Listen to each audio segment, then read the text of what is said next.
شروع اللہ کا نام لے کر جو بڑا مہربان نہایت رحم والا ہے۔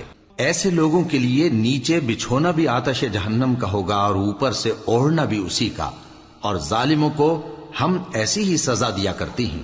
اور جو لوگ ایمان لائے اور عمل نیک کرتے رہے اور ہم کسی شخص کو اس کی طاقت سے زیادہ تو ذمہ دار بناتے ہی نہیں، ایسے ہی لوگ اہل بہشت ہیں کہ اس میں ہمیشہ رہیں گے۔ اور جو کینے ان کے سینوں میں ہوں گے ہم سب نکال ڈالیں گے۔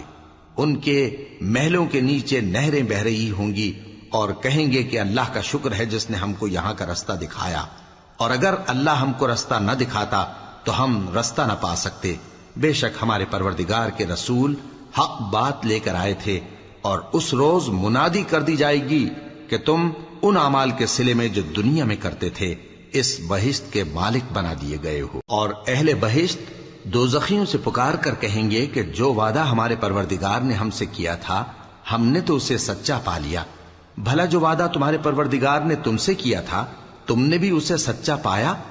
وہ کہیں گے ہاں۔ تو اس وقت ان میں ایک پکارنے والا پکار دے گا کہ بے انصافوں پر اللہ کی لعنت، جو اللہ کی راہ سے روکتے اور اس میں کجی ڈھونڈتے اور آخرت سے انکار کرتے تھے۔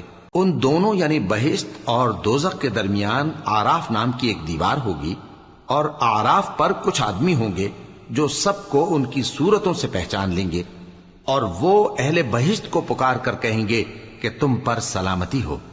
یہ لوگ ابھی بہشت میں داخل تو نہیں ہوئے ہوں گے مگر امید رکھتے ہوں گے، اور جب ان کی نگاہیں پلٹ کر اہل دوزخ کی طرف جائیں گی تو عرض کریں گے کہ اے ہمارے پروردگار، ہم کو ظالم لوگوں کے ساتھ شامل نہ کیجو۔ اور اہل آراف کافر لوگوں کو جنہیں ان کی صورتوں سے شناخت کرتے ہوں گے پکاریں گے اور کہیں گے کہ آج نہ تو تمہاری جماعت ہی تمہارے کچھ کام آئی اور نہ تمہارا تکبر ہی سود مند ہوا۔ پھر مومنوں کی طرف اشارہ کر کے کہیں گے کیا یہ وہی لوگ ہیں جن کے بارے میں تم قسمیں کھایا کرتے تھے کہ اللہ اپنی رحمت سے ان کی دستگیری نہ کرے گا؟ تو مومنوں، تم بہشت میں داخل ہو جاؤ، تمہیں کچھ خوف نہیں اور نہ تم کو کچھ رنج و غم ہوگا۔ اور دوزخی بہشتیوں سے گڑ گڑا کر کہیں گے کہ کسی قدر ہم پر پانی بہاؤ، یا جو رزق اللہ نے تمہیں عنایت فرمایا ہے اس میں سے کچھ ہمیں بھی دو۔ وہ جواب دیں گے کہ اللہ نے یہ دونوں نعمتیں کافروں پر حرام کر دی ہیں۔